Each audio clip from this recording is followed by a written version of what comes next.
네, 여러분의 저녁 파트너 김종석입니다. 민주당 돈봉투 의혹의 핵심 인물 강내구 감사가 구속될지 말지 이르면 오늘 밤에 결정이 됩니다. 그런데 영장실질심사에 나오면서 강내구 감사가 언젠간 말할 날이 있을 것이다. 이런 의미심장한 말도 했습니다. 저희가 이 소식을 준비했습니다.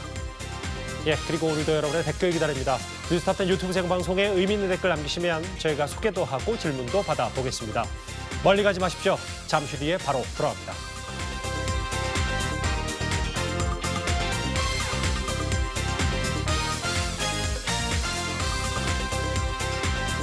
예, 오늘도 뉴스탑10이 자랑하는 뉴스고수 네 분과 함께합니다.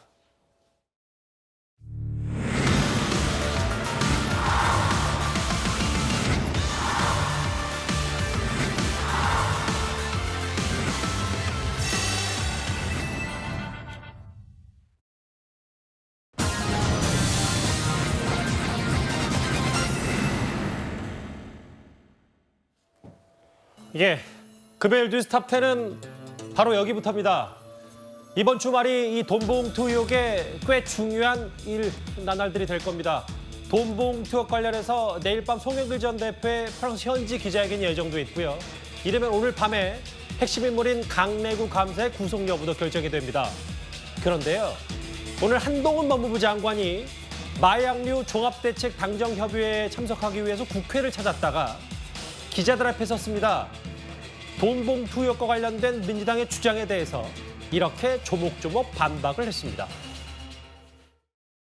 특수부 수사는 항상 정치적 고려를 하고 시기를 골라서 수사 내용을 유출하고 그 수사 시기를 결정해 왔습니다. 윤석열 정부가 지지율이 폭락하자 국면 전환용으로 이걸 터뜨린 것이 거의 분명하다라고 보이고요. 지금 이 시점에 이런 방식으로 검찰이 내용을 흘리는가 이런 생각도 하고요. 저희가 또 의원들을 체크해보니 전혀 그런 사실이 없다고 하고요. 우선 저는 한 명 체크를 했습니다. 당 차원에서 이재명 당대표께서 공식 사과를 하셨죠. 그럼에도 불구하고 기획이라는 음모를 말씀하셨는데 검찰이든 누구든 그 민주당 관계자들에게 그렇게 돈봉투 뿌리는 대화를 하라고 억지로 시키지 않았고요. 그리고 그런 녹음하라고 억지로 시키지도 않았죠. 의원 매수하는 걸 수사하는 걸 가지고 정치 탄압이라고 한다면 승부조작 수사하면은 뭐 스포츠 탄압되는 건가요? 말하지도 않은 소리입니다. 검찰에서 녹음 파일을 흘렸다는 주장도 있는데 만약에 민주당이 그게 진짜 검찰에서 나온 거다라고 생각하셨다면 벌써 고소고발하지 않았겠습니까? 과거에 이런 비슷비슷한 거에서 전혀 아무리 근거 없는 경우도 뭐 중앙지검 검사들을 피의사실 공표나 이런 걸로 고소고발 많이 해놨잖아요. 이건 안 하시네요. 왜 그러실까요? 아니기 때문인 거죠. 본인들도 아시는 거고 여러분께서도 아시지 않습니까? 왜 검찰에서 그렇게 나간 것이 아니라는 게. 한 장관이 바로 반박을 했습니다. 민주당의 여러 주장에 대해서. 검찰이 의도를 갖고 이 녹음 파일 흘린 거 아니냐. 검찰의 서울중앙지검이 아니라고 했는데도 이제 몇몇 의원들이 얘기를 하니까 검찰이 민주당 관계자들에게 돈봉투 대화 녹음하라고 억지로 시켰냐. 의원 매수 수사가 정치 탄압이냐. 그러면 이게 승부 조작을 수사하면 스포츠 탄압인가? 어떻게 좀 들으셨어요? 그러니까 한마디로 한동훈 장관이 이런 정치적 탄압 기획 수사에 대해서 승부 조작하면 스포츠 탄압이냐. 뭐 이걸로 한마디로 정리를 한 것 같습니다. 사실은 이 정도의 사건을 아마 기획할 정도의 검찰이라면 세계에서 가장 유능한 검찰일 겁니다. 3만 개의 녹음 파일을 어떻게 이걸 만들어내겠죠? 그리고 이 가운데서 이런 녹취 내용들이 있다는 거, 이걸 뭐 조작할 수도 없는 거 아니겠습니까? 일부 의원들은 무슨 오염됐다 등등 이야기를 하는데 아마 3만 개를 오염시키려면 어마어마한 노력이 들었을 겁니다. 만약 그 정도 할 수 있는 검찰이라고 그러면 아마 세계 최강 검찰일 겁니다. 역으로 말씀드리면 이 사건의 출발점부터 자세히 보시면 아실 겁니다. 이 사건은 이정근 전 사무총장이 돈 받은 사람으로부터 그 고발로부터 시작이 됐어요. 왜 돈을 줬는데 왜 민원을 들어오지 않느냐, 돈 돌려달라고 그러는데 왜 안 돌려줬냐, 그 문제부터 비롯된 겁니다. 그래서 이미 지난해부터 사건 수사가 됐던 사건입니다. 자, 그런 가운데서 휴대전화를 압수를 했는데 그 녹취록을 풀어보니까 이분이 2016년부터 지금까지 계속 전화 녹음을 다 해놓은 거예요. 그 하나하나 내용을 보니까 이 어마어마한 내용들이 들어가 있는 겁니다. 이게 기획수사인가요? 이게 야당 탄압인가요? 그러니까 상투적인 주장 좀 하지 마시고 지금 당대표도 지금 이 문제에 대해서는 사과하고 검찰이 공정한 수사를 해달라고 이야기를 했지 않습니까? 그렇다면 정말 반성하는 마음이 있다면 저런 이야기를 하면 안 되죠. 정말 수사를 하고 어떻게 당에서 이런 문제에 대해서 이제 해결점을 찾을 것인가 그걸 이야기했지. 예. 김남국 의원이나 서영교 의원은 뭔가 나왔다 그러면 무조건 정치 탄압이에요. 야당 의원 나오면 무조건 정치 탄압입니까? 기획수사입니까? 한동훈 장관 말에서 말 같지도 않은 소리다라는 표현도 상당히 이례적이고 저도 처음 듣는 것 같은데 그만큼 이거는 민주당의 주장, 일고의 가치도 없다, 대응할 가치. 의원 내수 수사가 정치 탄압이고 검찰이 어떻게 녹음하도록 돈봉투 녹음시켰냐. 승부 조작을 수사하면 스포츠 탄압인가. 그러니까 하나하나 뭔가 맥을 좀 짚은 것 같기도 하고요. 네. 그러니까 이번에 이제 지금 이 민주당 전당대회의 이 돈봉투 사건의 경우에는 이 시작 자체가 이정근 사무부총장이 구속되고 재판을 받는 과정에서 이런 새로운 정황 증거들이 드러나고 있는 것이거든요. 지금 특히나 이 녹취 파일이 공개가 되면서 실제 육성이 많이 공개가 되고 있는데 이것이 먼저 사전에 검찰의 어떤 압수수색이 됐다라면 언론을 통해서 나오기가 상당히 좀 어려웠을 것입니다.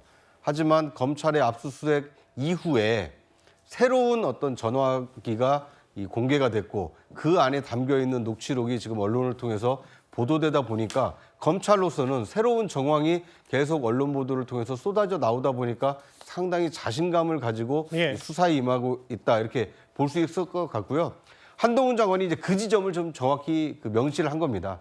이정근 수사와 별개로 새로운 이 녹취 파일이 공개가 되면서 지금 이 전당대회 돈봉투 의혹이 불거진 것이지 예. 어떻게 이것이 검찰의 기획 수사냐 이렇게 지금 반론을 폈기 때문에 앞으로 민주당이 대응하기에는 상당히 좀 어렵지 않나 하는 생각이 듭니다. 장현주 변호사님, 저하고 화면을 좀 같이 보실까요? 왜냐하면 지난주부터 돈봉투 의혹이 최초로 불거졌을 때 대략적인 민주당의 대응이 처음에는 당사자들이 사실 무근이라고 했다가 그리고 몇몇 의원들이 아니 금액 적다, 소액이다, 의혹을 좀 축소하는 분위기. 그리고 앞서 보셨던 것처럼 검찰의 기획수사, 검찰의 탄압 얘기를 좀 하고 있는데 한 장관 이렇게 얘기했어요. 민주당이 정말 검찰에서 녹음 파일이 나왔다고 생각했다면 벌써 법적 조치 취하지 않겠냐. 이 말에 대해서는 어떻게 생각하십니까?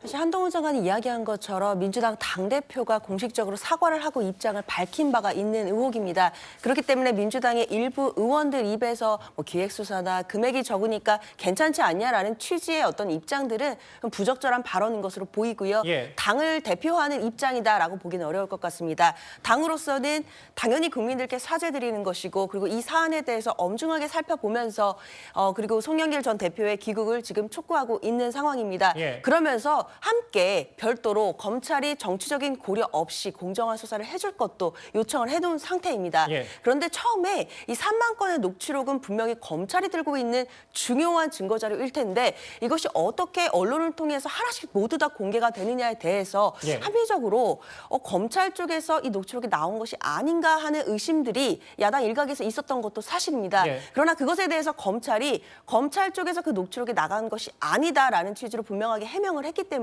그 해명에 대해서는 당연히 또 받아줘야 될 것 같고 그렇기 때문에 일단 송영길 전 대표가 내일 기자회견 이후에 이제 귀국을 하게 된다면 예. 그 이후에 검찰이 어떻게 또 정치적 고려 없이 수사를 진행하는지 이런 부분을 더 주목해서 보면 될 것 같습니다. 잠시만요. 그러면 사실관계 하나만 확인해 보면 이 고소고발 혹은 이미 만약에 정말 검찰이 기획수사니까 민주당 이거 고소한 것, 법적 대응한 적도 없고 할 계획도 아직은 없는 거죠? 이 만약에 검찰을 향해서? 네, 지금으로서는 제가 알고 있는 바로는 검찰을 기획수사 혐의나 녹취록을 내보낸 혐의로 고소고발하는 것을 검토한다 이런 이야기는 들어본 적이 없습니다. 알겠습니다. 한동훈 장관 목소리 하나 더 있습니다. 앞서 일부 민주당 의원들이 300만 원 혹은 50만 원으로 알려진 돈봉투 규모가 밥값 수준이다라고 해명했다가 논란이 꽤 일었었는데요. 한동훈 장관 여기에 대해서도 이렇게 반박을 했습니다. 금액이 국민들 전체적으로 큰 금액이라고 생각하지만 대개 실무자들의 차비, 진짜 소위 말하는 기름값, 식대 이런 정도 수준이거든요, 사실은. 50만 원은 사실 이게 한 달 밥값도 안 되는 돈이긴 하거든요. 어찌되었건 좀 참 금액이 너무 좀 이렇게 크진 않아서 좀 이런 관행은 없어져야 되지만 대한민국의 평범한 국민들은 어떤지 한번 비교해 보면 좋을 것 같습니다.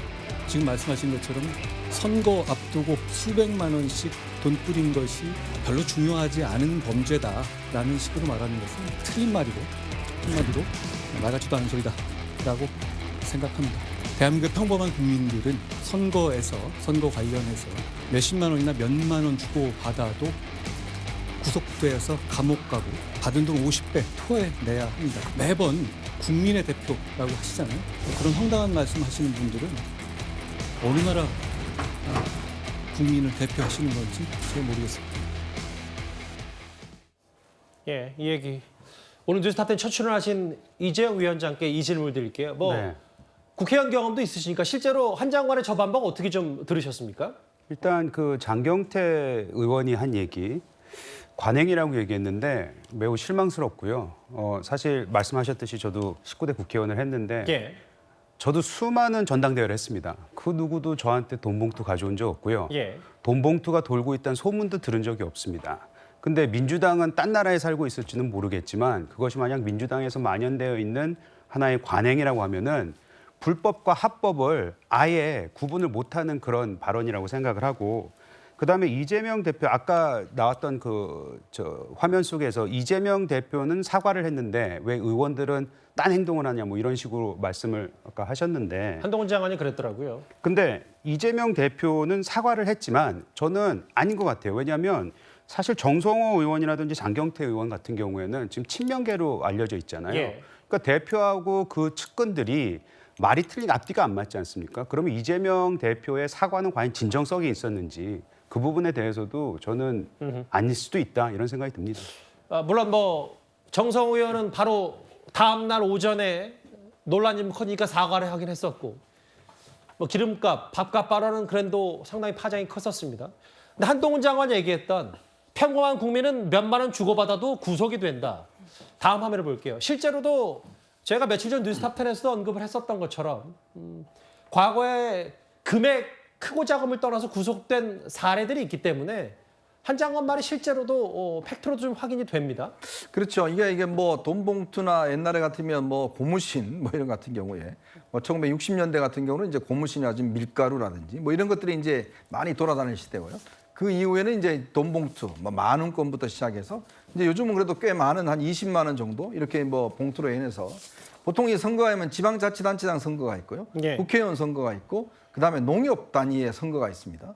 보통 이런 선거에서 이제 이런 사건들이 많이 벌어지는데 단적인 예로 예전에 경북 지역의 한 군수 선거 때 그 지역에 있는 분들이 대부분 다 돈을 받은 혐의가 있었어요. 그러니까 그 마을이 완전히 초토화됐습니다. 상당수가 구속이 됐어요. 결국 군수도 마찬가지고요. 그러니까 이런 일이 일어나는 거는 왜냐하면 이게 20만 원 정도면 지금 의원들을 이야기하는 거면 그분들 같은 경우도 뭐 관례적이다 했는데 다 구속시키는 법원에서 다 구속영장 발부를 했습니다. 그러니까 법을 누가 만드시나요? 국회의원들이 만드시잖아요. 근데 이 법을 만드는 국회의원들이 우리는 좀 달라요. 우리는 뭐 50만 원 정도면 뭐 밥값도 안 돼요. 300만 원 정도면 기름값 정도밖에 안 됩니다. 뭐 시도위원이나 이쪽은 모르겠지만 우리는 괜찮아요. 아니 법을 만드시는 분들이 그런 기준을 이야기를 하면 이 정당법이나 선거법 같은 경우를 굉장히 엄격하게 지키고 있잖아요. 저는 우리나라의 가장 큰 문제가 뭐냐면 법을 만드는 사람이 법을 제일 무시한다는 겁니다. 지금까지 보면. 그러면 국민들이 과연 그걸 지키겠습니까? 법이라는 게 엄중함이 있는 겁니다. 예. 모든 국민들이 지키라고 법을 만드는데 그 법을 만드는 분들이 이거 별것 아니에요. 그러면서 법을 만들어요. 이런 일이 어디 있습니까? 누가 돈 봉투 녹음을 시켰냐?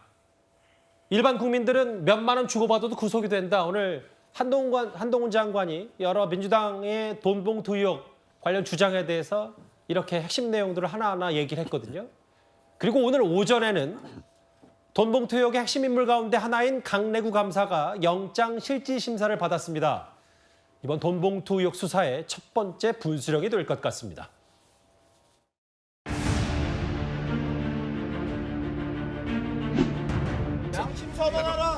송영길 전 대표도 돈 봉투 전달하신 거 알고 있으실까요?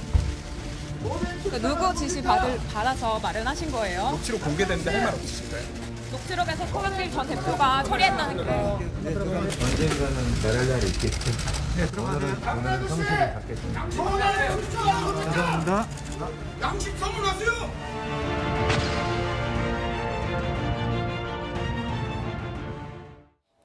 오늘 오전 11시쯤에 법원으로 향한 강내구 감사. 그런데 영상으로 보신 것처럼 기자들의 몇몇 질문에는 다 즉답을 하지 않다가 들어가기 직전에 언젠가는 말할 날이 있을 것이다.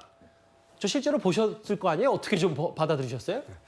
근데 몇 번을 들어도 잘 이해가 안 됩니다.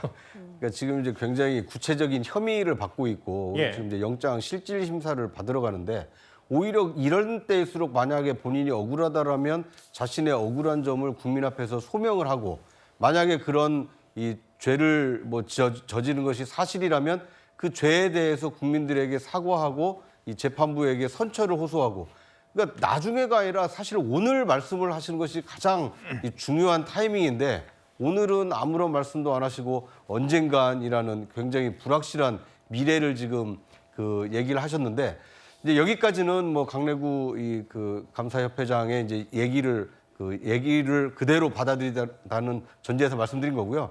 왜 그랬을까를 생각을 해보면 예. 내일이 지금 이제 송영길 대표의 어떤 기자회견이 있지 않습니까? 그렇죠. 그러니까 당사자인 그런 돈봉투를 통해서 가장 수혜를 받았던 송영길 대표가 뭐라고 얘기를 하는지 그리고 실제로 지금 자금을 만들어준 거라고 알려져 있는 김모 씨도 지금 압수수색을 당했지 않습니까? 김모 씨가 또 어떻게 진술을 하는지 이제 이런 얘기들을 충분히 들은 다음에 자신의 입장을 얘기하려고 한 거 아닌가 이런 뭐 추정을 해볼 뿐입니다.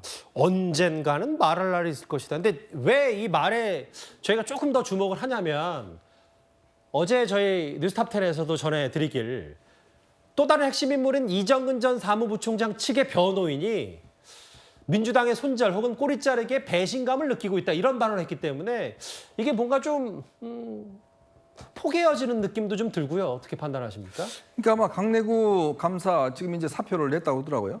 근데 아마 본인도 저렇게 밀접하게 이정근 부총장과 이야기를 한 정도면 꽤 많은 사실을 알고 있다는 거 아니겠습니까? 그리고 본인도 아마 돈을 이렇게 전달하는데 역할을 한 것이고 이분이 대전에서 국회의원 2번 출마했다가 이제 떨어졌습니다. 예. 그리고 오랫동안 정치 생활을 했기 때문에 뭐 그 연관된 부분들이 저는 충분히 많을 걸로 보여집니다. 보통 이렇게 정치인 하는 분들이 구속되면 꼭 저는 한마디씩 해요. 왜냐? 이게 지금 본인 혼자 모든 걸 다 뒤집어 쓰기는 않겠다. 이런 신호를 보내는 거거든요. 근데 이제 문제는 조사받으러 들어가면 자료들이 많고 혐의가 많기 때문에 들어가면 결국 또 입을 닫습니다. 그런 전례는 있지만 어쨌건 강내구 전 감사의 입장에서 보면 본인도 그냥 녹록치 않게 내가 모든 걸 다 뒤집어 쓸 수 없다. 나를 위해서 한 게 아니다. 이 모든 것들은 다 송영길 전 대표의 당선을 위해서 한 것이다. 라는 그런 취지. 아마 받은 거에 대해서 또 이 돈을 갖다가 이게 전달한 거에 대해서는 부인하지 못할 겁니다. 근데 이제 나중에 재판에 가면 왜 했냐? 나 개인의 이익을 위해서 했느냐? 아니면 송영길 전 대표의 당선을 위해서 했느냐? 거기에 따라서 상당히 판사가 판단하는 게 달라질 거거든요. 아마 그런 부분들을 좀 본인이 시사하고 있는 게 아닌가. 아마 법정에서 이야기할 가능성이 저는 높아 보입니다. 검찰은 구속이 필요하다고 보고 있죠. 그리고 강내구 감사가 재작년 3월과 5월 그러니까 전당대회 직전에 송영길 전 대표를 당선시키려고 돈 봉투를 뿌렸다. 이걸 주도한 걸로 보고 있습니다. 한석이 형이 마지막으로 의원들을 좀 줘야 되는 거 아니냐 나한테 그렇게 얘기하더라고. 필요하다면 뭐 돈이 최고 쉬운 건데 뭐. 누구 얘기를 하길래 그래서 참 열심히 하네요 그랬더니만 영길이 형이 그러더라고. 그래서 안 그래도 내가 조금 저 처리해줬어. 더 열심히 하라고 그래서 영길이 형이 그 뭐 어디서 이제 구했는지 그런 건 모르겠지만 내용은 모르고 많이 처리를 많이 했더라고. 여기 뭐 관석이 형, 영길이 형 뭐 다 나오는 저 녹음 파일. 근데 이제 9,400만 원의 그 강내구 감사 관련 있다고 검찰은 보고 있는데 근데 이제 검찰은 9,400만 원보다 더 있을 가능성 그거에 대해서 진술을 좀 확보했다고도 전해지거든요.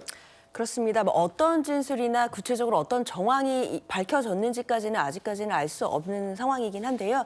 일단 검찰로서는 그리고 일반적으로 수사기관으로서는 뭐 뇌물죄라든지 또는 이제 선거 과정에서의 불법한 정치자금이 오고 간 사건에 대해서 일반적으로 수사를 할 때 당연히 드러나 있는 돈보다 더 많은 돈이 오고 갔을 가능성까지도 염두에 두고 수사를 확대하는 것이 일반적입니다. 이번 사건의 경우에도 그 녹취록상 알려진 부분들은 한 9,400만 원 정도로 알려져 있는데요. 검찰로서는 수사는 당연히 이건 말고도 있을 가능성이 있는 돈들도 추적에 나섰을 거고, 그리고 그 9,400만 원의 대부분은 그 강래구 그 감사에 의해서 조성이 됐다라고 알려져 있기 때문에 또 다른 그 자금을 조달하거나 조성했던 사람이 없는지 이런 부분에 대해서도 당연히 수사를 확대할 것으로 보입니다. 예. 과연 그런 부분까지도 이정근 전 부총장의 그 3만 건의 녹취록 속에 있을 것인지 이런 부분이 관건이 될 것 같은데요. 검찰로서는 혹시라도 있을 수 있는 그런 더 추가적인 자금에 대해서도 단서를 확보한다면 수사를 속도를 낼 것으로 보입니다. 듣기에 따라서는 검찰이 대단히 일단은 신중하고 보수적으로 영장에 적시했고 구속영장에도 강래구 감사가 뭐 구속될지 말지는 저도 알 수 없습니다만 만약에 9,400만 원보다 더 많다 그러면 전당대 돈봉투가 억대로 좀 번지기 때문에 바라보는 시각도 좀 달라질 수도 있고요. 근데 저기 강래구 저분의 말씀을 들어보면 저 말을 들어보면 다 나오잖아요. 예를 들어서 송영길, 연길이 형이 뭐 따로 처리를 많이 했다더라. 예. 그 물론 앞뒤가 무슨 얘기 있는지는 지금 뭐 저것만 봐서는 모르지만 본인 말고도 다른 데서도 더 이 돈봉투를 받았다라는 식으로 해석이 가능할 것 같기도 하고요. 또 하나는 뭐냐면은 지금 현재 강래구 강래구뿐만 아니고 이정근도 어제 나왔던 녹취록인데 거기서 송영길 대표하고 이제 서로 가까워 보이는 그런 녹취록을 어제 공개가 됐잖아요.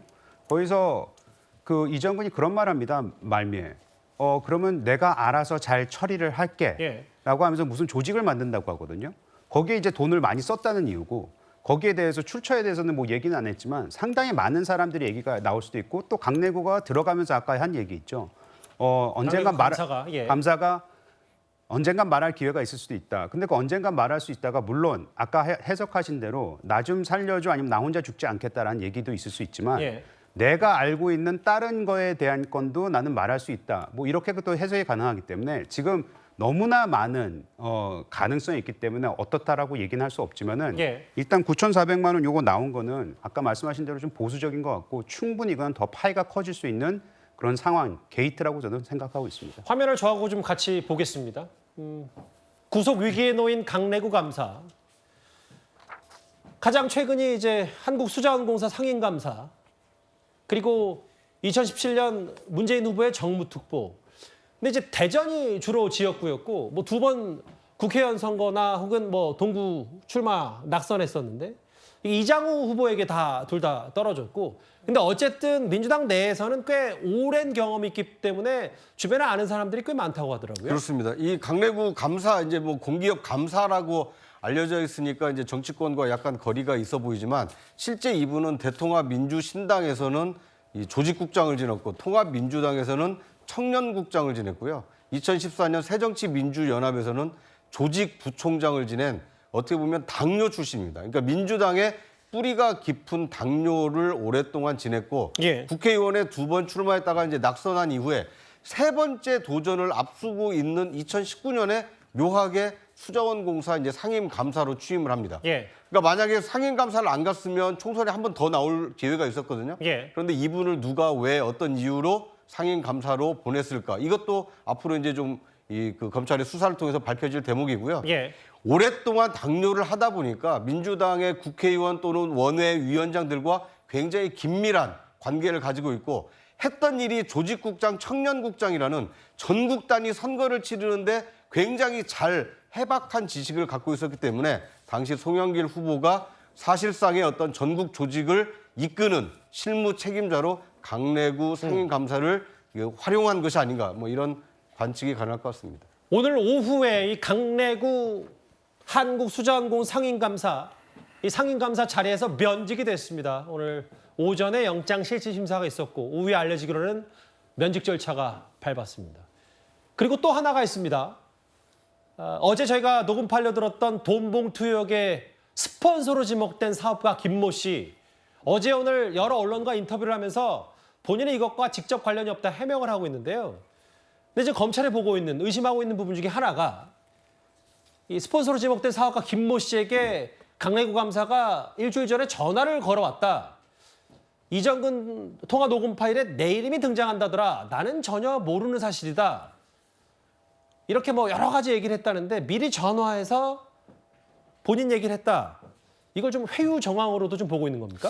그러니까 뭐 이 지금 스폰서를 했다는 김모 씨 같은 경우는 이분도 학번이 81학번이라고 그러죠. 예. 예전에 운동권에 몸을 담았던 분인데 사업을 해서 꽤 많은 돈을 벌었다고 합니다. 그래서 많은 정치인들 뭐 이제 81학번 같으면 이제 송영길 전 대표도 81학번, 우상호 의원도 81학번 그때인데 거길 많은 이제 그 후원금 같은 거 냈다고 그래요.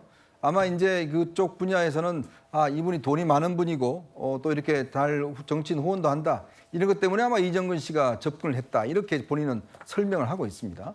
자, 그렇기 때문에 아마 이제 강내구 지금 전 감사도 아마 이런 것 때문에 이제 접촉을 해서 지금 일단 그 파일에 다 나오잖아요. 이거 뭐 돈을 받고 뭐 등등 한 그 정황들 그렇죠. 자체가 나오기 때문에 그러니까 이분도 어떤 면에서 보면 본인이 어떤 지금 변명을 하고 있는 게 아닌가라는 생각 들어요. 이게 나중에 이제 아마 조사를 해보면 결국 돈의 출처나 이런 것들이 나올 수 있는데 이분도 본인도 일단 이게 뭐 최근에 전화 와서 좀 입을 맞춰야 되겠다 이런 식으로 어떤 본인을 이야기했다고는 하지만 그러나 지금 녹음 사실은 이미 그 전에 녹음됐던 사실이기 때문에 진짜 이분이 돈을 안 줬다 그러면 과연 그렇게 이야기를 했을까요? 그럼 안 줬으면 그럼 이 돈이 어디서 나왔을까요? 다 돈이 어디서 출처가 나왔을 거 아니겠습니까?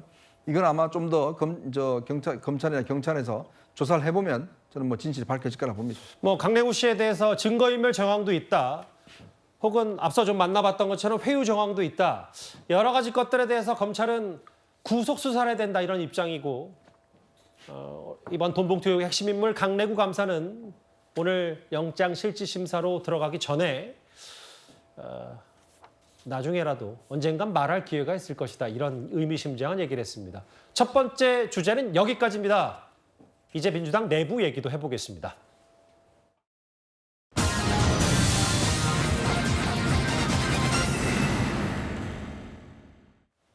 앞서 제가 두 가지 말씀을 드렸죠. 첫 번째, 그럼 강내구 감사가 구속이 될 것이냐. 또 다른 남은 관심, 내일 밤 예고된 송영길 전 대표 기자회견에서 송 전 대표는 무슨 얘기를 할 것인가. 이 부분일 텐데요. 이재명 대표와 한동훈 장관, 송영길 전 대표를 언급하는 목소리, 오늘 목소리 들어보겠습니다. 송영길 대표가 파리에서 기자회견 한다고 했는데 조기 귀국해야 한다는 국민들 목소리가 있는 것 같습니다. 어떻게 보시나요? 개별적인 수사 사건에서의 대상자의 소환 문제를 법무장관이 말씀드린 것은 좀 적절치 않아 보입니다. 송영길 대표님 연락 좀 받으셨을까요? 오늘 이사구 의원총회 하실 생각 있으십니까? 우하신 의원님께서 요청하셨는데 대통령 송영길 대표에게 인터뷰하지 말아달라고 이렇게 요청하신 일 있으십니까? 당이 기자회견 하지 말라고 요구한 것이 아니라 전에 말씀드린 것처럼 조기 귀국해서 입장을 밝히는 게 좋겠다라는 그런 입장을 전달했습니다. 조기 귀국을 안 하고 프랑스 파리에서 입장을 밝히겠다는 건데 여기에 대해서는 어떻게 생각하세요? 조기 귀국 관련해서 뭐 답변 받으실 게 있으신가요? 한동훈 장관이 그 야당 검찰 탄압 주장 말 같지도 않은 소리라고 오늘 얘기했는데 혹시 이에 대한 입장이 있으실까요? 자, 고맙습니다. 한동훈 장관 말에 뭔가 이재명 대표 말을 할 것 같다가 좀 생각하더니 고맙습니다 하고 자리를 떴습니다. 원래 어제 일부 보도에 따르면 이재명 대표가 기자회견 자체를 좀 안 했으면 좋겠다는 취지의 얘기를 했다. 이게 보도가 나왔는데 그건 이 대표 말에 따르면 사실이 아닌가 보죠? 네. 아니 근데 이게 해석의 여지가 좀 있는데요. 그러니까 이재명 대표 말씀을 그대로 듣는다 하더라도 기자회견을 하더라도 파리에서 하지 말고 귀국해서 한국에 와서 입장을 밝혀라. 이제 이렇게 이 당의 입장을 전달을 했다는 것이거든요.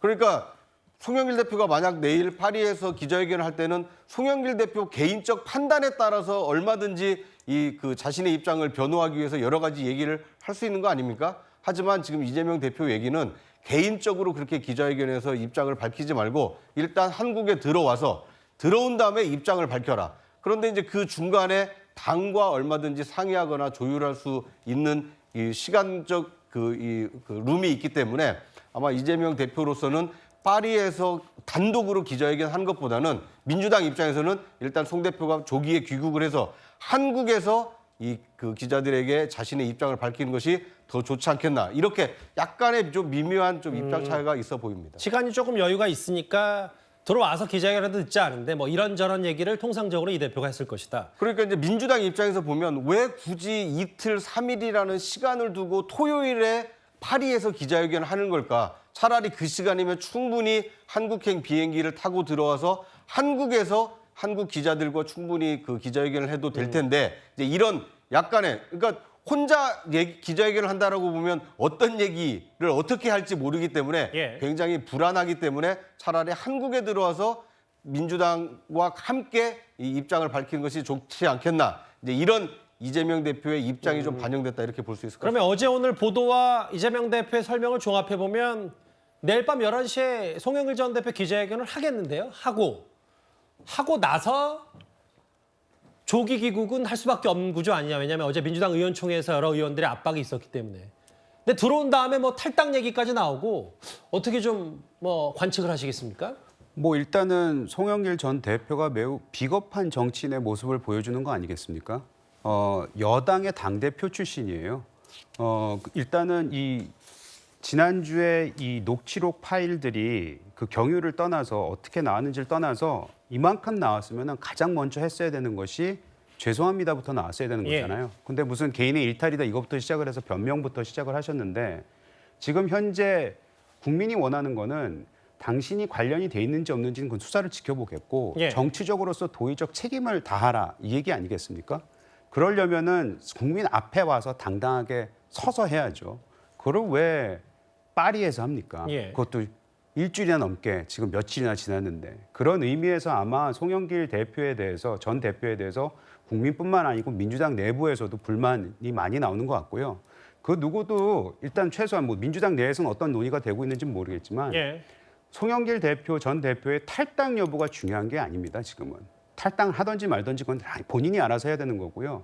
당연히 해야 되는 것이긴 맞지만 제일 중요한 거는 와서 어찌됐던 간에 수사가 이제 진행이 될 텐데 거기에 아주 건실하게 최소한의 예의를 보이면서 수사를 받아야 되는 것이 송영길 전 대표가 해야 되는 그런 행동이 아닌가 그런 생각이 듭니다. 조금 전에 이재명 대표의 반응 혹은 여기 나와 있는 일부 보도 내용들 뭐 전반적으로 종합해 보면 송 전 대표가 내일 프랑스 기자회견에서 무슨 말을 할지 민주당 내에서도 전혀 좀 짐작이 좀 안 되는 것 같아요.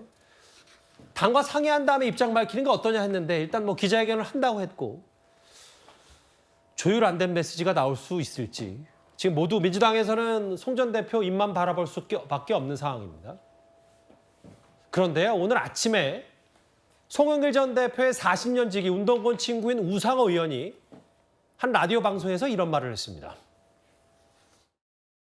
모두가 아시는 것처럼 이번 사안은 당이 사실 규명을 하기에는 한계가 뚜렷합니다. 그래서 수사기관에 정치적 고려가 배제된 신속하고 공정한 수사를 요청합니다. 저희 민주당은 확인된 사실관계에 따라서 그에 상응하는 책임과 조치를 다할 것이고 근본적인 재발 방지 대책도 확실하게 마련하겠습니다.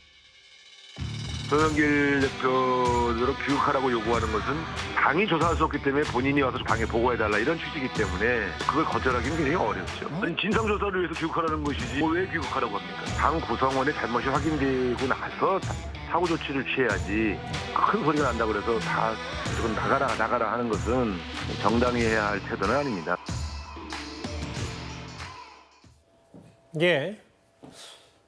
이현정 의원님, 듣기에 따라서는 우상호 의원이 송영길 전 대표 스스로 그러니까 셀프 조사를 먼저 해야 된다 이 말인 겁니까?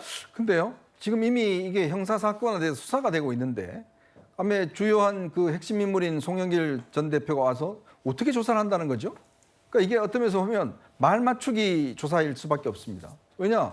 다 당사자들인데 이 당사자들이 수사 대신에 본인들이 셀프 조사를 한다면 이건 서로 간에 말을 맞추는 거죠. 내가 그거 안 줬지. 이거 안 줬다고 이야기를 하자. 이런 방식으로 하는 거지. 조사는요. 제3자가 하는 게 조사입니다. 이 사람들은 조사 대상이에요. 조사 대상이 어떻게 스스로 조사를 하겠습니까? 이제 말이 안 되는 거고. 그리고 제가 듣기로는 아마 송영길 대표 측과 대표와 이제 통화를 했던 그 송영길 대표 측근들의 이야기에 따르면 송 대표가 그런 이야기를 했다고 그래요. 주변에서 이정근 씨를 오래전부터 좀 멀리해라라는 조언들이 있었다고 합니다. 예. 근데 송영길 전 대표가 계속 있으면서 예전에 네 말을 들을 걸 내가 정말 잘못한 것 같다라는 이야기를 했고, 특히 이재명 대표가 갑작스럽게 전화 와서 들어와라, 그다음에 기자회견 한 거에 대해서 굉장히 좀 배신감을 많이 느낀다고 그래요. 왜냐하면 그 이야기가 사실상 퇴로를 다 막아버린 거죠. 예. 그러니까 뭔가 지금 이 송영길 전 대표 같은 경우는 뭔가 본인이 뭔가 이 상황을 좀 보고서 뭔가 판단할 수 있는 대응책을 만들어야 되는데, 딱 그 다음날 그냥 통화했다 들어와라 라고 이야기를 해버리니까, 당에서도 의원총회로서 해버리니까, 아니 당대표까지 한 사람인데 어떻게 당대표 한 사람까지 의원총회에서 바로 들어라, 누가 가서 데리고 오자, 이런 식으로 이야기를 하는가. 그거에 대한 본인의 분노감이 상당히 있다는 겁니다. 이재명 대표에 대한 섭섭함이 있는 것 같고, 예. 그래서 지금 당이 이재명 대표도 그렇고 들어와서 하라는 이유가, 이게 지금 내용이 어떻게 될지 지금 잘 모르겠다는 거예요. 송영길 전 대표가 무슨 말을 할지. 그렇죠. 왜냐하면 지금 이재명 대표는 송영길 전 대표와 이 관계가 많습니다. 지역구도 넘겨줬죠. 본인의 대선 후보 할 때 결정적인 역할을 했죠. 그러면 본인이 충분히 이재명 대표 한 게 있는데, 이재명 대표는 나한테 연락해서 들어오세요. 그럼 들어오는 이야기 뭡니까? 결국 탈당하고 당신 책임지라는 이야기거든요. 예. 이제 그런 측면에서 아마 송 전 대표의 지금 심정이 굉장히 복잡하게 전개되는 것 같다는 게 송영길 전 대표 측근들의 전언입니다. 그러니까 이현정 의원 본인 취재, 이현정 의원 개인적인 취재 결과에 따르면 예전에 뭐 재작년쯤이진 하여튼 뭐 3, 4년 전부터 측근들, 송 전 대표 측근들이 이정근 전 사무부총장 너무 가까이 두지 말라라고 조언했는데, 그 조언을 그때는 안 들었고 송 전 대표가 지금 와서 돌이켜 생각해보니 그때 그 다른 측근들의 조언을 좀 들었어야 되는데 라는 후회, 그리고 이재명 대표와 당에 대한 섭섭함 뭐 이런 게 있었다. 최근 취재 결과 이랬단 말이죠. 잠깐 송영길 전 대표와 우상호 의원의 여러 인연, 사진들이 좀 먼저 지나갔었는데 두 사람은 떼려야 뗄 수 없는 사이입니다. 저희가 준비한 화면이 있습니다.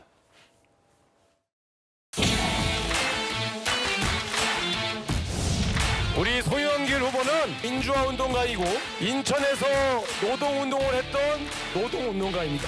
자신의 일신의 양들보다 사회를 위해서, 소외받는 사람을 위해서 열심히 일한 사람, 이런 사람들을 공직에 보내야 된다 이렇게 주장하는데, 여러분은 동의하시면 박수 한번 주세요.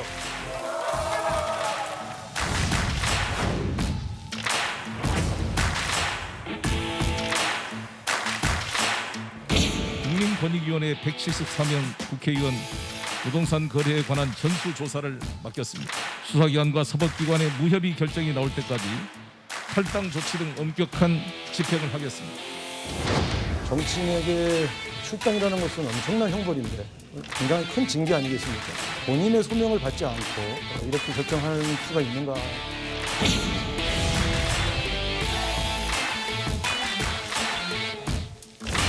한여리 한여리 생각나는 게 유상입니다. 그 동지이고 친구인데 저 때문에 이곳 현장에 오지 못한 것 같아서 마음이 찢어질 것 같습니다. 한여리의 군림장을 준비하던 때가 벌써 34년이 되었습니다.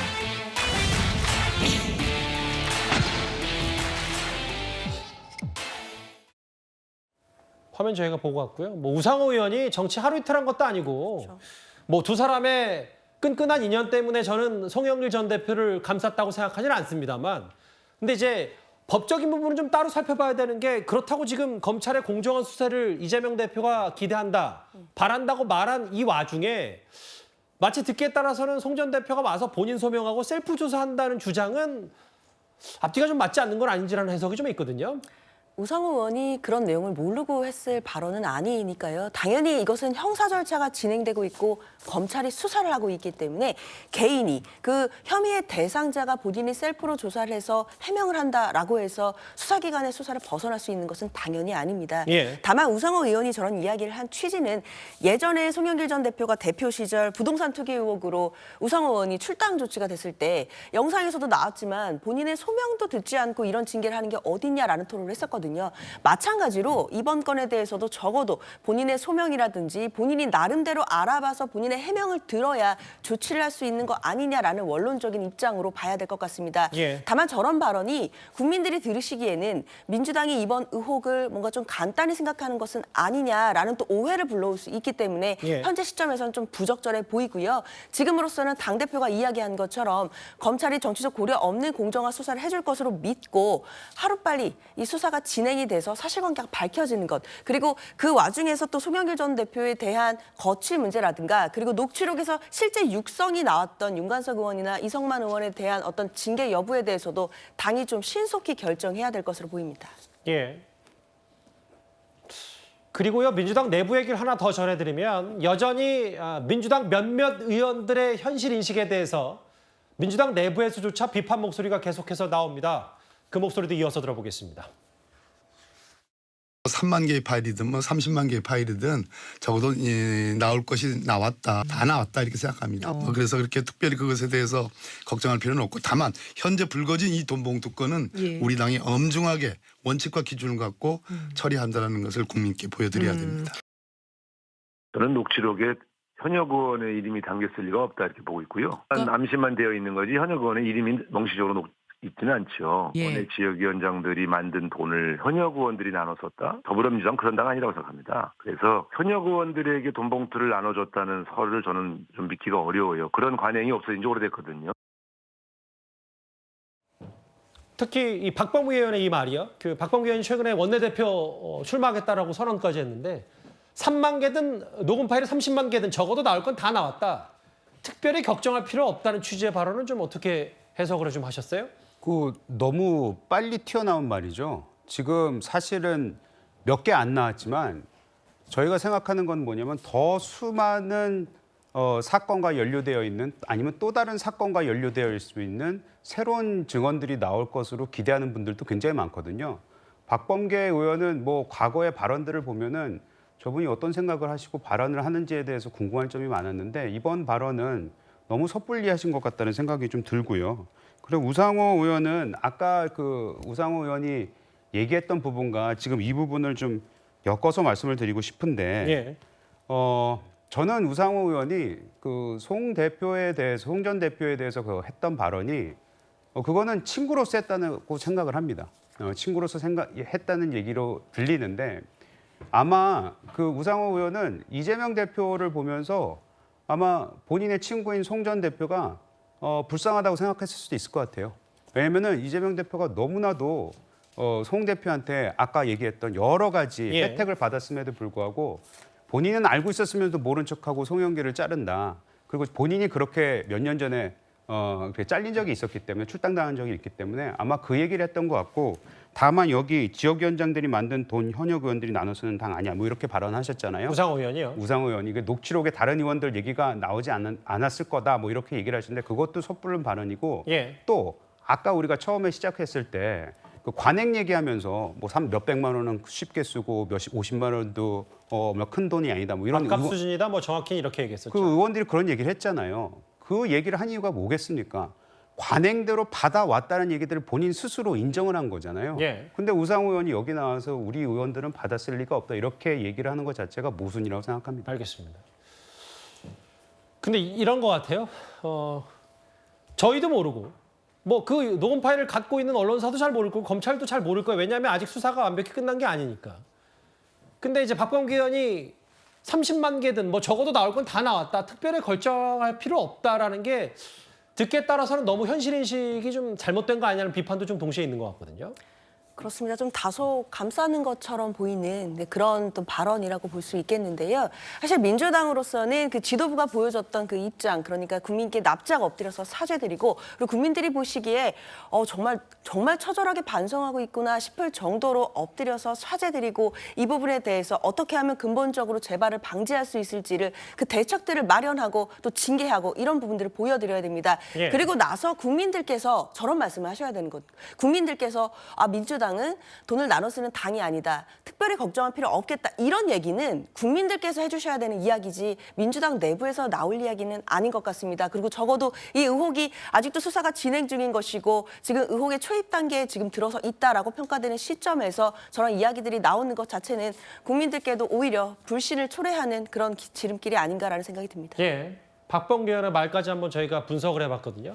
이렇게 두 사람처럼 감싸는 목소리와는 달리 다른 목소리도 있습니다. 잠시 화면을 재작년 민주당 전당대회로 돌려보겠습니다. 저는 우리가 바뀌지 않으면 정권이 바뀔 수 있다는 절박감이 있습니다. 친문과 비문, 분열은 패배로 가는 지름길입니다. 뭉쳐야 합니다. 모든 힘을 하나로 모아야 됩니다. 유능한 개혁과 정권 재창출의 길은 송영길을 선택하는 데서 시작될 것이라고 감히 말씀드립니다. 당대표로 뽑아주신다면 제4기 민주정부 수립을 통해 문재인 정부를 성공적으로 마무리하도록 뒷받침하겠습니다. 0.59%포인트 차로 아깝게 졌던 당시 홍영표 의원이 어제 SNS 저녁에 이런 얘기를 했더라고요. 참담하다. 용서를 구하고 신뢰를 회복해야 된다. 근데 본인이 어떤 발언을 해도 여러 해석이 좀 많이 나왔기 때문에 본인 스스로 좀 고민했을 것 같아요. 지금 아마 제일 밤잠을 못 이루시는 분이 아마 저는 홍영표 의원이라고 봅니다. 왜냐하면 이 정말 그 0.59% 이게 국회의원들은요, 이 떨어진 퍼센테이지 이게 평생 남거든요. 더군다나 1%도 안 됩니다. 근데 본인이 만약에 이 당대표가 됐더라면 이후에 상당히 많이 달라졌을 거예요. 그러니까 지금 보면 이 송영길 대표가 이제 당시에 보면 이 원래 이제 그 여론조사상 굉장히 높았는데 홍영표 지금 의원이 굉장히 따라붙었거든요. 조직력을 이용해서 친문들이 결집하면서 사실 그때 표를 3분했지 않습니까? 예. 그러니까 상당히 따라붙었는데 결국 본인 생각에는 저 돈봉투만 없었어도 내가 이길 수 있었다 이런 생각을 할 거 아니겠습니까? 더군다나 그 이후에 벌어졌던 대선 후보 경선 과정을 보면 실제로 지금 그때도 보면 이낙연 후보가 막판에 이 대장동 문제가 터지면서 굉장히 상승세를 타고 있었어요. 근데 그때 송영길 대표가 정세균, 김두관 의원 표를 무효표로만 처리하지 않았어도 결선 투표로 갔을 겁니다. 결선 투표로 갔으면 누가 됐을지 몰라요. 즉 이낙연 후보나 이 이재명 후보 중에서 누가 될지 모르는 처음에는 굉장히 우세했지만 그러나 대장동이 터지면서 막판에 굉장히 스포트를 올렸거든요. 이낙연 전 대표 그렇죠. 측이요. 그러니까 그렇게 어떤 정치라는 게 굉장히 생물적으로 움직여 갔을 텐데 결국 송영길 대표, 이재명 대표 되면서 결국은 모든 것들이 그렇게 흘러간 걸 보면 아마 이제 그러면서 정권을 또 잃어버렸지 않습니까? 그런 의미에서는 홍영표 의원 입장에서는 그때 조금만 했어도 그때 봉투만 없었어도 본인이 당선됐고 그 이후에 우리가 정권을 재창출할 수 있었을 텐데 라는 그런 상당히 좀 한탄이 있을지 않겠는가 그런 생각이 듭니다. 이제 본인 생각 말고더라도 만약에 그냥 민주당 누군가가 봤을 때라도 이 돈봉투 의혹이 하나하나 다 의혹이 사실로 밝혀지면 홍영표 의원이 어찌됐든 피해자라면 피해자격이 될 수 있는 부분이기 때문에 그 말씀하신 그렇죠. 거죠? 뭐 무효를 할 수 없잖아요. 이미 지나간 물인데 어떻게 물레방아를 다시 돌리겠습니까? 그렇지만 자꾸 머릿속에 떠오르는 게 그때 그게 없었더라면 라는 생각들이 아마 많이 있을 것 같습니다. 송영길 전 대표 신속하고 책임 있는 자세가 필요하다. 뭐 감싸는 목소리도 있고 내부에서 꽤 비판 목소리도 많고 보시는 것처럼 그렇습니다만 여론조사 하나만 확인하고 이번 주제 정리를 하겠습니다. 물론 사실 뭐 국민의힘도 지지부진하고 민주당도 마찬가지긴 한데 근데 다만 민주당이 지난주에 비해서 4%포인트 정도 지지율이 떨어졌다. 아무래도 돈봉투 의혹이 결정타겠죠? 네. 그래서 저는 이제 내일 송영길 그 전 대표가 파리에서 기자회견을 하고 그 이후에 우리 국민들이 어떻게 그 기자회견을 받아들이느냐에 따라서 민주당 향후 지지율의 향배가 크게 달라질 수 있다라고 생각이 듭니다. 일단 송 전 대표가 정치적인 책임이든 도의적인 책임이든 또는 앞으로 검찰 수사에 따른 법적 책임이든 이것을 자신이 오롯이 지겠다라고 굉장히 책임 있는 자세를 보인다라면 뭐 국민들이 약간의 이 개전의 정을 평가할 수도 있겠지만 그렇지 않고 변명으로 일관한다라면 이 국민의 매서운 심판이 민주당에 대한 어떤 지지율 철회 또는 지지율 하락으로 이어질 수 있지 않을까 뭐 이렇게 예상해 봅니다. 강래구 검사가 구속될지 말지도 잘 지켜봐야 되겠고 현지 시간으로 오후 4시 그러니까 우리나라 시간으로는 내일 밤 11시에 예정이 돼 있는 송영길 전 대표 기자회견 아직 뭐 민주당과는 조율이 직접적으로 되지 않은 보도도 좀 나왔는데 송 전 대표의 입에서 어떤 말이 나올지도 저희가 잘 주목해보고 월요일 뉴스탑10에서 전해드려야 될 것 같습니다. 뉴스탑10 시작부터 지금까지 집중적으로 돈봉투 의혹 살펴봤습니다. 다음 주제는 이 얘기입니다.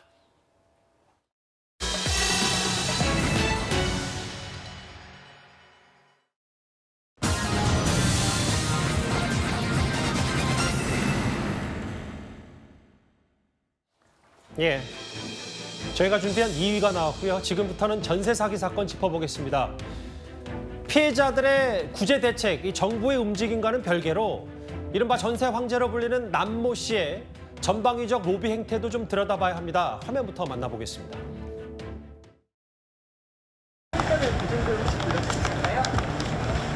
견제 하신 건가요?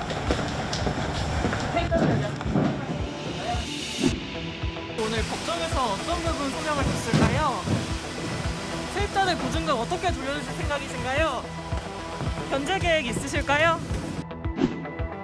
인천에서 활동하던 남모 씨가 2017년부터는 돌연 강원도 동해 망상 일대의 국제관광도시 개발 사업자로 변신해 민주당 소속 최문순 강원도지사와 각종 양해각서를 체결했다고 합니다. 갑자기 활동 지역을 옮겼음에도 강원도에서 동해시 일대 땅을 낙찰받고 개발 사업자로 선정되었습니다. 승승장구한 셈입니다. 누군가 입김이 작용했을 가능성이 매우 농후하지 않습니까?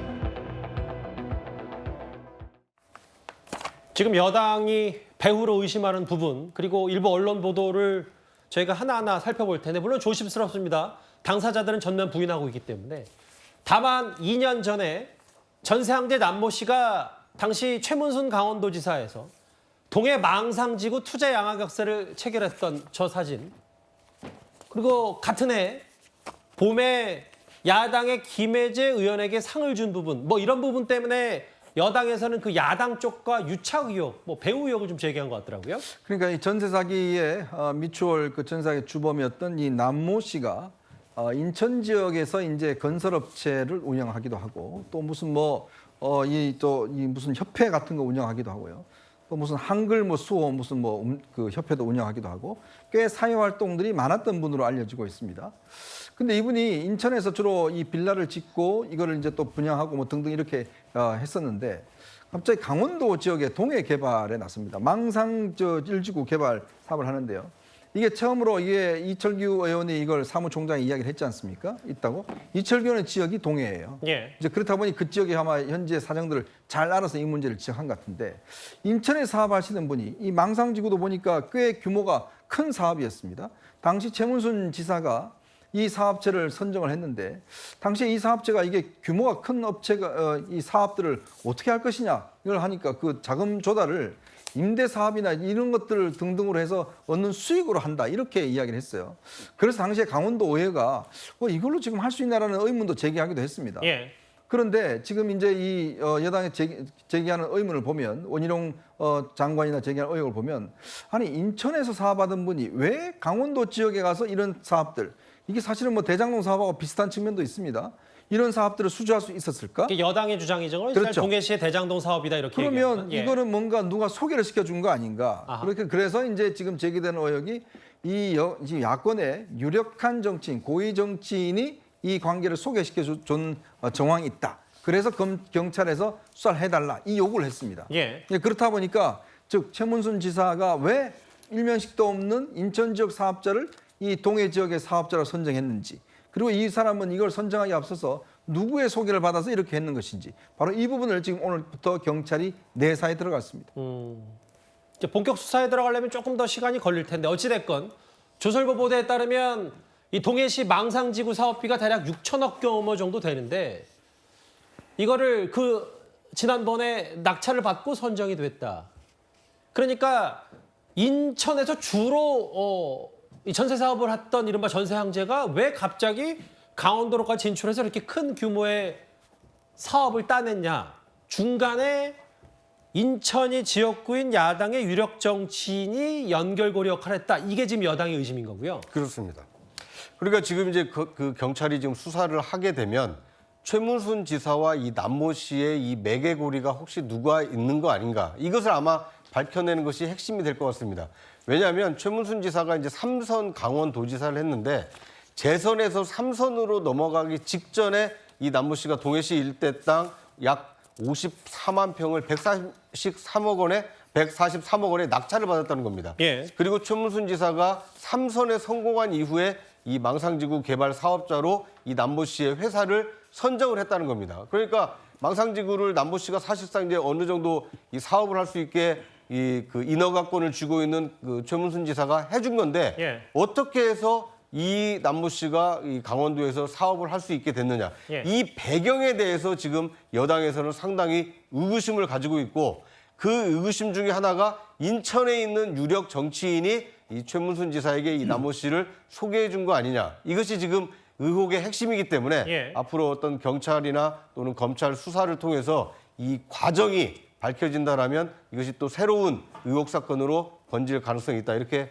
보여집니다. 뭐 아직은 여당이 보고 있는 의혹 초기 단계 수준이기 때문에 뭐 수사 당국이 좀 더 수사를 해봐야 진위 여부가 좀 더 가려질 텐데요.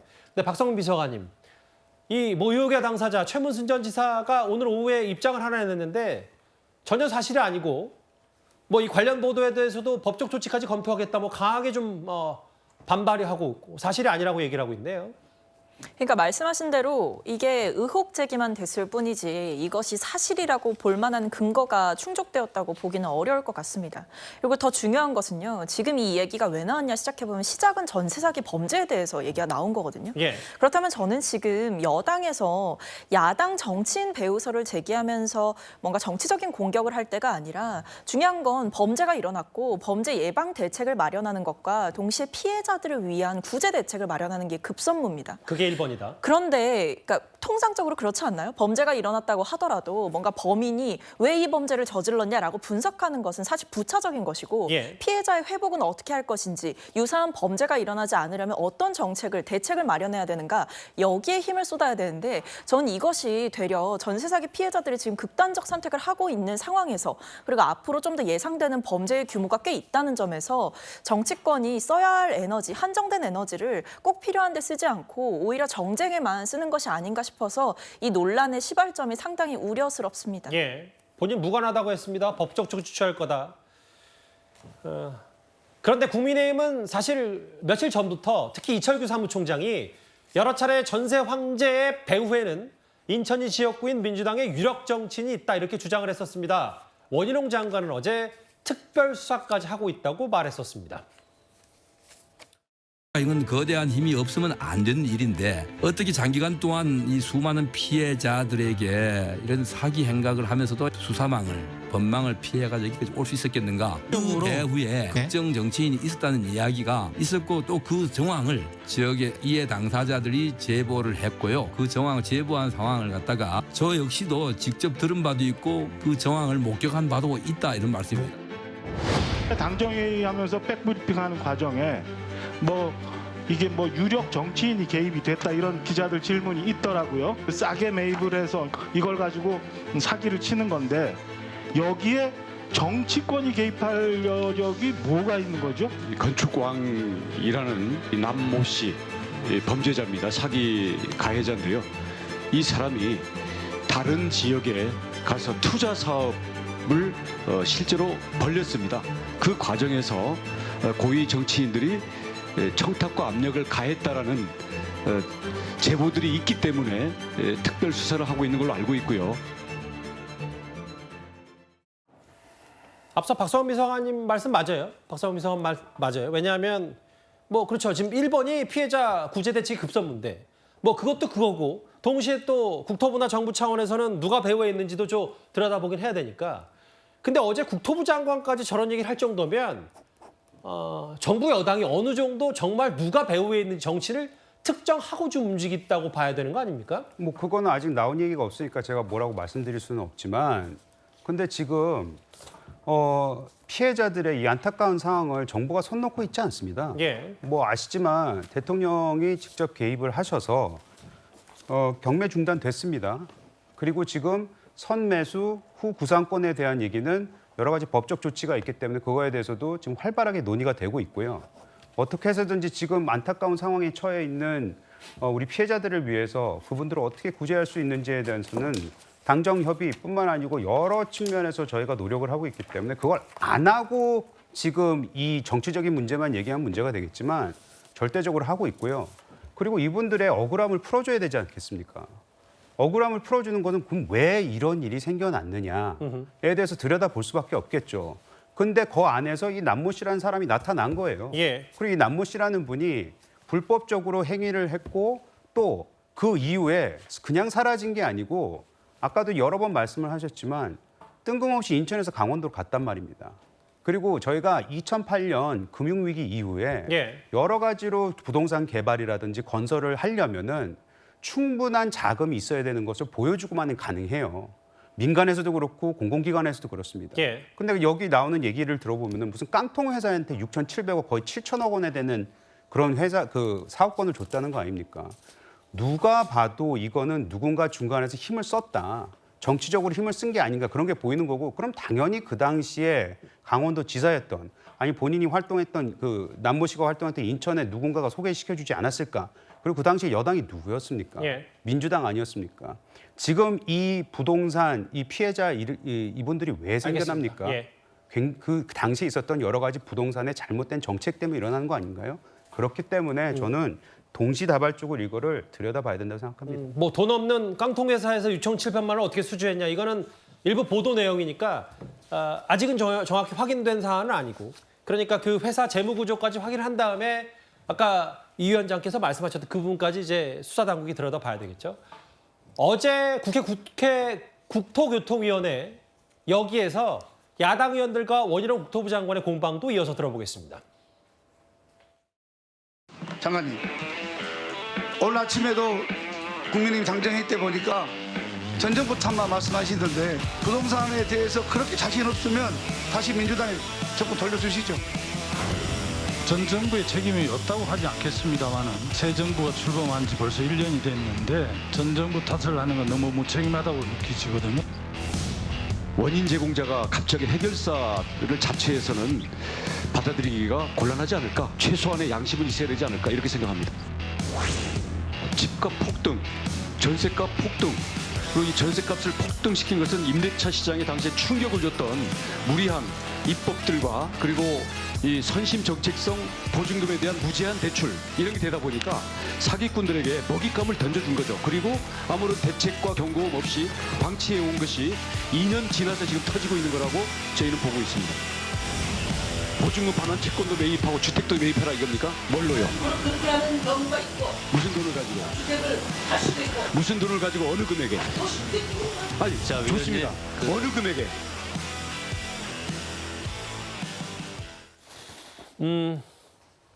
마지막 발언이 좀 더 본질일 수 있어서 그 구장처 장관 네. 결국 국토부 장관 원 장관 생각은 이 피해자들의 안타까운 현실이 정말 정부로서도 무한 책임을 느끼지만 그렇다고 정부가 이거를 다 사들여서 뭐 공급하거나 하는 부분들은 오히려 부작용이 클 수 있다. 이거를 좀 경계하는 겁니까? 그렇습니다.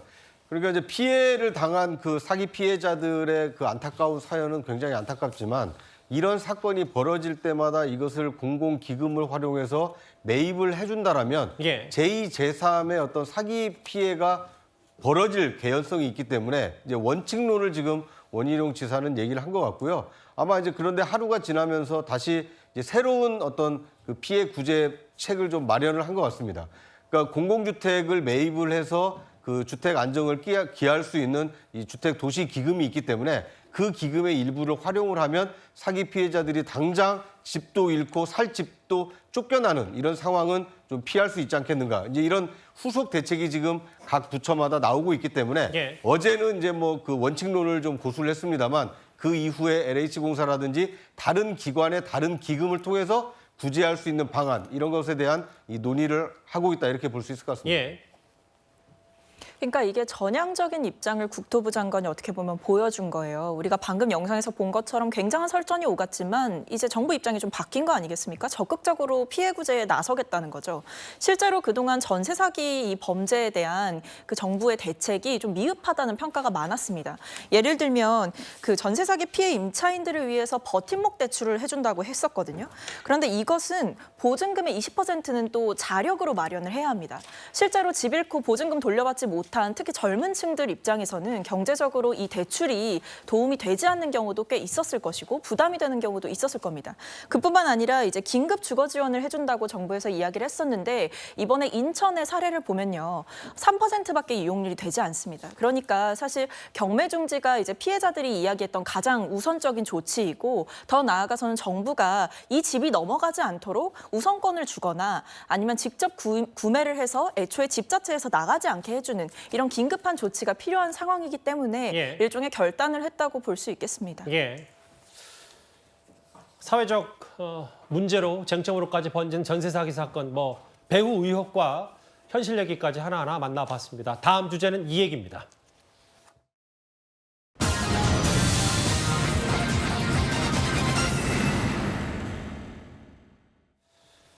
풀려난 정진상 법원의 조건 저희가 준비한 7입니다. 이재명 대표 최측근 정진상 전 실장이 이제 불구속 상태에서 재판을 받게 됐습니다. 조금 전에 풀려났는데요. 구속된 지 5개월 만입니다. 조금 전 영상 바로 보겠습니다. 5개월 만에 석방되셨는데 소감이 어떠신지 좀 말씀해 주십시오. 국민의 기본적인 권리인 방어권을 보장해 주신 재판부께 감사드리고 앞으로 더욱 성실하게 재판에 임하도록 하겠습니다. 예, 이상입니다. 428억 약정 의혹은 부인하시는 입장이십니까? 그건 뭐 따로. 유동규 씨 등이 실장님 댁에서 재판에서 말씀드리겠습니다. 김민섭 씨 편지에 등장하던데 혹시 무슨 재판에서 말씀 나누셨는지. 김민섭 씨 면회 때는 무슨 말씀하셨어요? 재판에서 말씀드리겠습니다.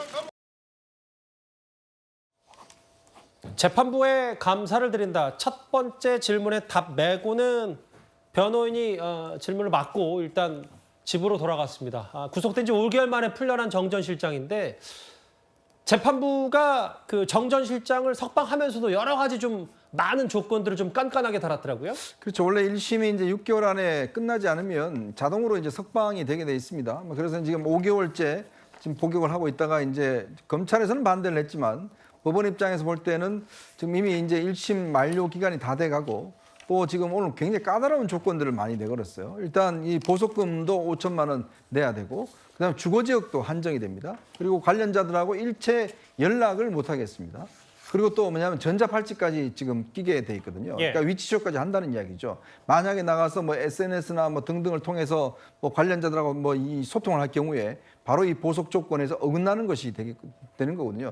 사실상 이제 그 구속 장소만 바뀌었다 뿐이지 사실상 집에서 거의 뭐 연락도 할 수도 없고 사실상 그런 사실상 뭐 어디 나갈 수도 없고 그런 관계로서 이제 아마 보석을 했기 때문에 법원이 굉장히 까다로운 조건을 붙여서 일단 석방한 것 같습니다. 제가 한번 볼게요. 뭐 전자팔찌 착용하는 전자장치 부착, 보증금 5천만 원, 사건 관련자 뭐 여기에는 뭐 여러분들도 알만한 여러 인물들이 있겠죠. 직간접적인 접촉 금지, 증거 인멸하지 않겠다는 서약서 제출, 법원이 지정하는 일시와 장소에 출석해야 된다 한 대략 5가지 그 조건을 다 재판부가 붙였는데 결국 이게 정 전 실장의 크게 4가지 혐의 중에 증거인멸, 교사 의혹 뭐 이것도 있기 때문에 좀 더 까다롭게 볼 수밖에 없는 거죠. 그렇습니다. 그러니까 구속을 시켰던 이유 중에 하나가 도주 또는 증거인멸 우려 때문이지 않았습니까?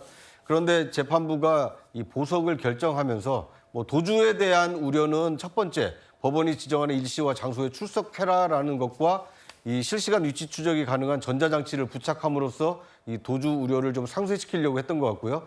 이제 중요한 것은 증거인멸 우려와 가능성인데 이거에 대해서는 이제 서약서를 제출하고 또 이 사건 관련자와 직간접적으로 접촉하지 마라라고 이제 그 강제 조항을 그 얘기를 하면서 이 도주 우려와 증거인멸에 대한 가능성을 좀 상쇄시키려고 법원 나름대로 굉장히 고심하고 보석 결정을 내렸다 이렇게 볼 수 있을 것 같습니다. 이 정도면은 불구속 상태에서 수사를 받는 거지만 거의 뭐 구속 수사와 다름이 없는 정도의 조건이기 때문에 이제 그럼에도 불구하고 약간 좀 우려가 되는 측면이 있습니다. 어떤 왜냐하면 부분입니까? 이제 직간접 접촉을 금지를 했는데 예. 그러니까 직간접 접촉을 금지했다는 것은 하루 24시간 계속 뭐 그 감독하지 않는 한 자신의 휴대전화로는 뭐 다른 그러니까 다른 사건 관리자와 통화를 안 하겠지만 다른 사람을 매개로 해서 연락하는 것까지 과연 막을 수 있을까? 뭐 이런 점은 약간 우려가 되는데 예. 그럼에도 불구하고 이제 법원으로서는 어쨌든 정진상 이 피고인에 대해서는 충분히 이런 그 뭐랄까요 이 증거인멸을 하지 않을 수 있는 안전장치를 해놓고 보석을 허가해줬다 이렇게 볼 수 있을 것 같습니다. 근데 진짜 재판부가 보석을 허가해주면서도 엄청나게 고심한 흔적은 오늘 저 몇 가지 조건 말고도 또 있어요. 오늘이 4월 21일이고 6월 8일에 6개월 구속이 만료가 되는데 근데 이제 최근 재판에서도 사건 다수 관련자가 증거인멸과 자해를 시도했다. 이렇게 만기 석방하면 증거인멸을 더 쉽게 발생하는 게 아닐지 허가 여부에 대해서도 우선 검토하고 시점과 조건을 생각해야 된다. 뭐 이런 얘기까지 좀 했기 때문에요. 그러니까 재판부도 고민이 상당히 많았을 것으로 보입니다. 사실 그 정진상 실장은 계속해서 불구속 상태로 재판을 받기를 원했었고 그런 입장이 여러 차례 언론을 통해서 공개된 바가 있었거든요. 근데 앞에서 앵커께서 언급하신 것처럼 재판부의 고민이 깊었고 명확한 답을 듣지 못했습니다. 하지만 이번에는 조건부 보석 석방을 통해서 어떻게 보면 정진상 실장의 증거인멸 여지를 최소화하고 어떻게 보면 정진상 실장의 그런 행동이나 여러 가지 활동 반경을 최대한 좁힘으로써 재판에서 최대한 진실이 규명될 수 있게 하는 데 힘을 썼던 것으로 보이고요. 예. 다만 이제 검찰의 입장에선 좀 수사에 힘이 빠졌을 수 있겠습니다. 실제로 구속 상태에서 신병을 확보한 채로 검찰이 아직까지 제대로 밝혀내지 못한 이른바 428억 약정설에 대해서 정진상 실장의 진술을 굉장히 얻고자 했을 텐데 불구속 상태로 재판을 받게 되면 피고인의 방어권이 최대한으로 행사되는 상황이 되기 때문에 이런 점에서 검찰이 진실을 규명하는 데 있어서는 조금 걸림돌이 되지 않겠나라고 검찰 측에서는 생각할 것 같습니다. 그러니까 검찰 입장을 하나 더 짚어봐야 될 것 같은 게요. 구재영 차장님. 네. 이게 정 전 실장 말고도 정진상 전 실장 말고도 최근에 김용전 부원장이나 김만배 씨도 보석을 신청했잖아요. 네. 근데 그 부분까지 만약에 물론 뭐 각기 다 똑같은 케이스로 사례를 보지는 않겠습니다만 만약에 다 보석이 됐을 경우 보석이 허가됐을 경우 풀려났을 경우에 대한 검찰도 그걸 좀 우려하고 있을 수도 있고요. 그렇습니다. 그러니까 이제 이 검찰이 구속 수사를 하는 이유는 수사의 어떤 신속성과 편의성 때문에 인신을 구속해서 사건의 실체를 빨리 파악하려고 이제 인신 구속을 하는 건데 지금 이제 6개월이 거의 다 만기가 됐기 때문에 어쩔 수 없이 이제 풀어주는 측면이 있습니다.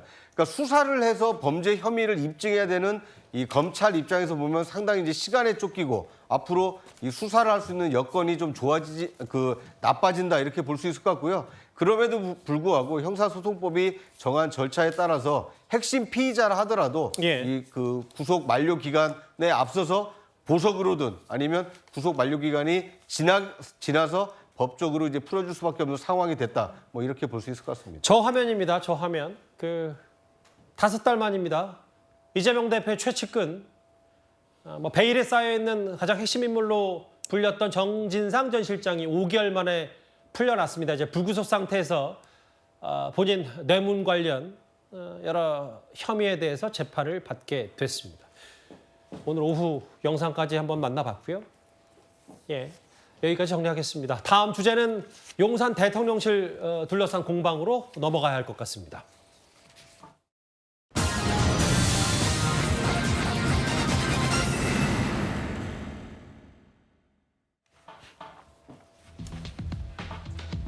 윤 대통령 할 말을 한다. 이 얘기는 저희가 잠시 뒤에 만나보기로 하겠습니다. 다음 주 한미 정상회담을 앞두고 윤석열 대통령이 우크라이나에 대한 무기 지원을 시사하는 발언으로 정치권의 갑론을박이 있습니다. 그런데 그 전에 이거부터 만나보겠습니다.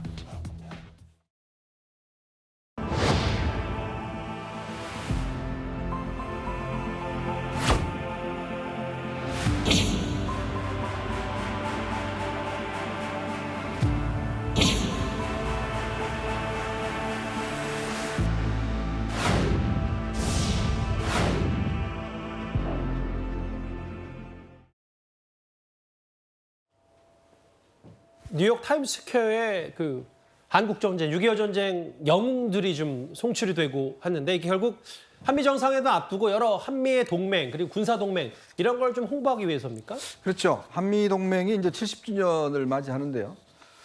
근데 얼마 전까지 문재인 정부 때까지 육사에서 6.25를 교육시키지 않았다라는 사실들이 드러나면서 많은 분들이 참 분노와 걱정을 많이 했습니다. 참 우리나라에서 일어난 전쟁인데 그 초급 장교들이 그거를 배우지 않는다? 그럼 뭘 배운다는 거죠? 자, 그리고 또 더군다나 이 6.25 같은 경우는 만약에 그 메가다 장군의 인천 상륙 작전이 없었으면 대한민국이 지금 있었을까요? 벤플리트 장군 이 아버지 부자의 희생이 없었다면 과연 대한민국이 있었겠습니까? 백선엽 장군이 이 낙동강 다부동 전투에서 정말 내가 뒤에 서면 다 쏴도 된다라는 그 결의가 없었으면 대한민국이 지금 존재할 수 있었겠습니까? 바로 이 영웅들이 있었기 때문에 지금의 자유대한민국이 존재하는 겁니다. 그렇기 때문에 이런 분들을 기억하는 거 이게 사실은 미국과 우리가 해야 될 중요한 일이고 더군다나 저는 이 시점에서 당시 6.25 전쟁이 일어났을 때 이 대한민국의 16개 국에서 많은 청년들, 나라들이 이 대한민국을 지키기 위해서 파병이 되어 왔습니다. 연합군을 형성을 했죠. 예. 자, 그때 만약에 예를 들어서 이런 논쟁들, 우리가 나라도 저 멀리 있는 나라인데 우리가 뭐하러 지원해주고 가느냐, 우리가 가지 말자. 라고 많은 나라들이 이야기를 했다면 대한민국 못 사는 나라인데 그게 우리가 지원해줘봤자 우리 교육에 무슨 도움이 될 것인지. 알겠습니다. 그랬다면 과연 대한민국에서 지킬 수 있었겠습니까? 그런 지점을 지금 이 시점에서 정말 조건 없이 16개 나라에서 이렇게 지켜왔다는 거, 바로 그 부분들을 저는 기억을 해야 될 거라 생각이 듭니다. 실제로 최근에 돈봉투 의혹으로 곤혹을 치르고 있는 민주당인데 이재명 대표를 중심으로 어제 오늘 윤석열 대통령의 이 우크라이나에 대한 무기 지원 이 발언에 대해서 비판을 집중했습니다.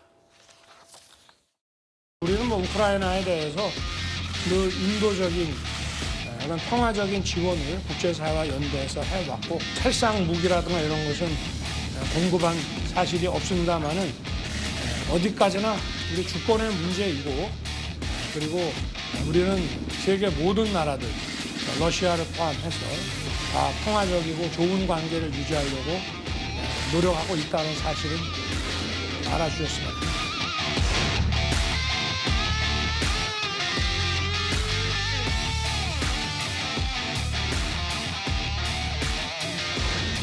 대통령의 발언은 한국과 러시아 관계에 경랑을 몰아오고 있습니다.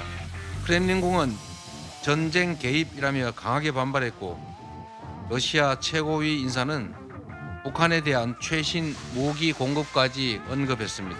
만약에 실제 우크라이나에 대한 무기 지원이 이루어진다면 그 파장과 충격은 상상을 초월할 것입니다. 우크라이나에 대한 무기 지원은 우리 기업들에게 사실상 폐업 선고가 될 수도 있습니다. 6.25 때 우리도 도움을 받았다. 그리고 민간 살상 무기를 만드는 건 잘못된 거 아니냐. 이런 원론적인 윤 대통령의 발언. 야당의 비판을 좀 일축한 것 같거든요. 그 무기 지원 관련해서도 대량 학살이라는 전제 조건을 분명히 하셨잖아요. 그리고 지금 우크라이나를 보면은요. 우크라이나 전쟁이 일어나고 나서 사람들이 우크라이나하고 러시아에 대한 그 국지적인 부분을 보는 게 아니고 이게 자유민주주의에 대한 도전 또는 위기로 보고 있는 부분들이 많아요. 그러면 당연히 지금 중국과 대만, 타이완 얘기 또 우리 남북 간의 관계 이런 것들이 여러 가지 나오는데 지금 70주년 동맹 앞두고 지금 미국과 여러 가지 안보 관계가 지금 잘 형성이 돼야 되지 않겠습니까? 그래서 지금 중차대한 사안인데 이 사건을 가지고 지금 이 발언을 가지고 이재명 대표가 자꾸 윤 대통령을 공격하고 오히려 러시아 편을 드는 것 같은 얘기. 지금 러시아하고 중국은 아시다시피 유엔에서 여러 가지 북한 제재 관련된 내용을 다 반대하고 있지 않습니까? 예. 그래서 저희가 생각했을 때는 지금 우리나라의 안보가 제일 중요하다.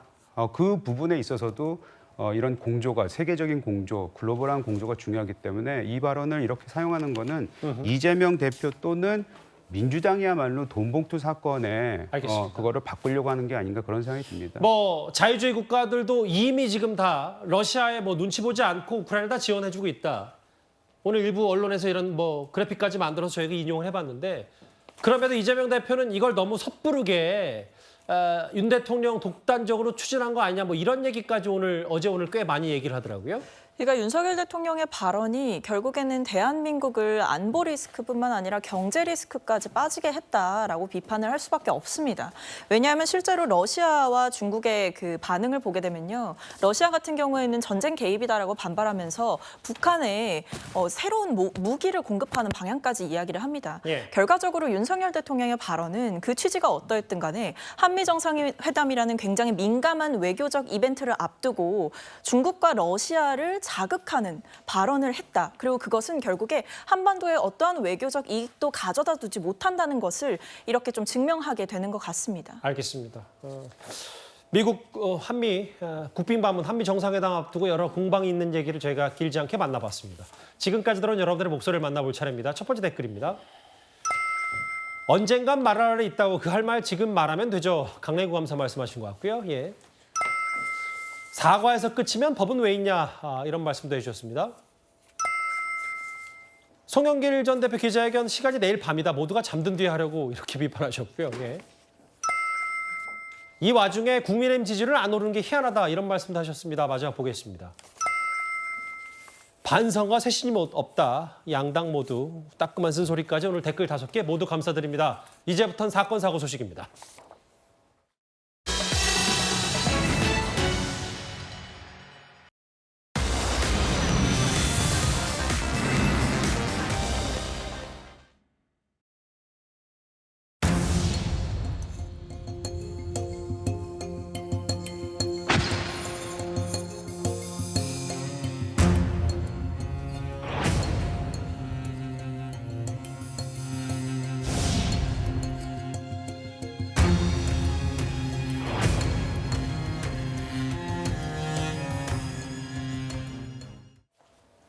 기억이 안 난다고 없었던 일은 아닐 텐데요. 네. 다짜고짜 두들겨 패고는 이 묻지마 얘기, 이것도 어제 꽤 논란이었고 비판 목소리가 컸었습니다. 이게 어떻게 보면 사건이 일어나고 난 다음에 모든 사람이 가지고 있는 망고진리의 불변의 원칙과 같은 레토릭이죠. 술에 먹었기 때문에 기억나지 않는다. 사실 가해자가 일행과 이제 계산하고 나갔어요. 나가고 다시 주점으로 들어와서 무슨 이유인지는 모르겠는데 그 주점에 있는 사장을 무차별 폭행합니다. 그 무차별 폭행당한 그 사장 피해자 코뼈가 골절되고 전치 4주에 상처를 입었음에도 불구하고 마지막에 했던 말이 나 술 먹어서 기억나지 않아요. 술 먹어도 기억납니다. 그리고 술 먹었다 할지라도 심신미약으로 감경 안 되니까요. 우리 형법. 지금 이런 경우에서는 정말 엄중한 처벌도 중요하지만 제대로 된 필벌, 제발 좀 이렇게 이런 일이 일어나지 않도록 좀 국가에서는 적극적으로 엄중하게 처벌해 주시길 부탁드리겠습니다. 이 묻지마 폭행, 무차별 폭행의 사실은 가장 최근에 더 논란이 됐었던 게 이 부산의 이른바 돌려차기 사건이라고 해가지고 재판이 진행 중인데 뭔가 재판부도 여러 좀 다른 판단을 좀 하고 싶은 모양입니다. 이거 꼭 시청자 여러분께 3가지를 말씀드리고 시청자 여러분도 또 같이 함께 지금 뭐 이렇게 그 투서를 그러니까 같이 이렇게 약속을 하고 있는데 첫 번째 이 사건은 성폭력과 관계되는 사건이었는데 죄명에 강간 살인 미수가 없어요. 그래서 2심 재판부는 죄명이 바뀌지 않는 이상 이 사건을 강간으로 들여다볼 수 없기 때문에 성폭행으로 들여다볼 수 없기 때문에 DNA 검사를 다시 한번 해보자. 분명히 문제가 있다. 그래서 DNA 검사를 해서 강간의 혐의가 있으면 죄명을 바꿔야 됩니다. 그래서 강간 살인 미수로 바꿔야 되는데요. 이 부분에 대해서 엄벌을 하기 위해서 여러분들이 같이 함께 노력하는데 부산지검에 저 후배가 있어가 하는데 이거 분명히 공소장 바꿀 수 있습니다. 그래서 알겠습니다. 국민 여러분은 공소장을 바꾸자라는 것도 함께 해주셨으면 좋겠다, 동참해 주셨으면 좋겠다는 말씀드리겠습니다. 충격적인 묻지마 폭행 사건, 부산에 있었던 얘기들을 저희가 하나 둘 모아봤습니다. 금요일 뉴스 탑10 준비한 소식은 여기까지입니다. 곧바로 뉴스 A가 이어지니까요. 많은 시청 바랍니다. 여러분 고맙습니다.